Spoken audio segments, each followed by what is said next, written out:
Est-ce qu'une rencontre entre le président Tshisekedi et le président Kagame est possible? Je vais juste quand même dire ce que le président Kagame a déclaré devant les diplomates étrangers à propos de Félix Tshisekedi. Je sais reconnaître les leaders quand je les vois, je sais aussi reconnaître les idiots.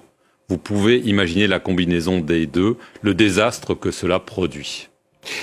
Écoutez, le président Kagame qui, ces derniers jours, n'a plus des caractères taiseux, a besoin de s'exprimer, il est fait maladroitement. Parce que non seulement qu'il a manqué d'égard au président angolais, qui était bien mobilisé dans le cadre de ce processus, mais sa sortie médiatique, c'est illustratif justement de son état d'esprit qui est pleinement dans la bassesse, parce que lorsqu'on commence à verser dans l'insulte à ces niveaux de responsabilité, c'est illustratif justement du caractère, passez-moi l'expression, un peu mégalo, qui le caractérise. Mais je pense que tout ça doit être arrêté, y compris par la communauté internationale, parce que c'est cette attitude des nervosités qui pousse à ce qu'il y ait plus de massacres. Parce que lorsque vous parlez, par exemple, de la prise des Minova, c'est que vous ne voyez pas, c'est qu'on ne vous dit pas, c'est qu'il y a des massacres systématiques qui sont opérés sur le jeune volontaire de défense de la patrie qu'on appelle Wazalendo. Donc c'est de manière